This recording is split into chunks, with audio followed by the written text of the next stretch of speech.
Today in the Daily Dose, William Randolph Hearst.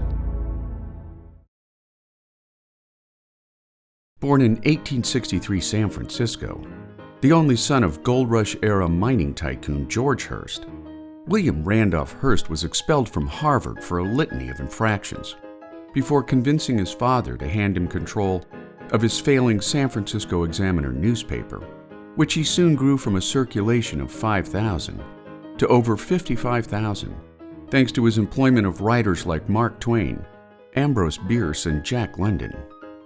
Adopting a sensationalist style of reporting, replete with salacious headlines and oftentimes scandalous images, Hearst soon grew his yellow journalistic empire to include New York City's Morning Journal, running head-to-head with the journal's chief competitor, Joseph Pulitzer's New York World, who together vied for the attention and money of the working class of New York City.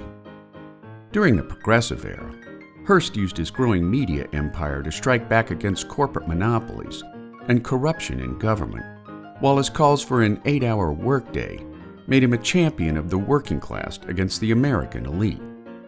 Elected to the U.S. House of Representatives from New York in 1902, Hearst would go on to lose a long string of political campaigns, including his run for president in 1904, which was ultimately won by Teddy Roosevelt in a landslide victory against Alton B. Parker.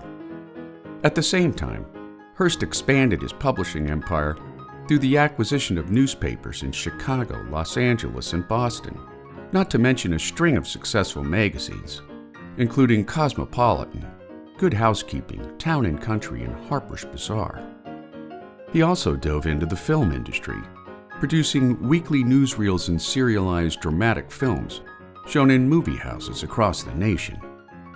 Despite his marriage to Millicent Wilson, a union that produced 5 sons, Hearst took up with young actress Marion Davies, throwing lavish parties in Hollywood with film icons and the rich and powerful, before building his palatial hilltop estate close to 250,000 acres at San Simeon, California, filling Hearst Castle, as it became known, with an ever-expanding collection of art, furniture, and antiques.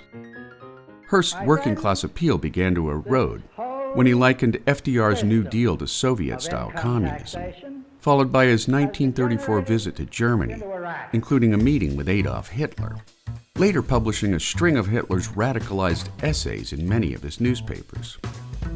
Loosely parodied in Orson Welles' wildly successful movie Citizen Kane, a film which angered Hearst with its depiction of Marion Davies, Hearst passed away from a heart attack and stroke on August 14, 1951, making William Randolph Hearst one of the founding fathers of yellow journalism in America. And there you have it, William Randolph Hearst, today in the Daily Dose. Get your nerd on with the Daily Dose. And if you enjoyed today's episode, share the link with a friend or colleague so that they too can learn something new every day.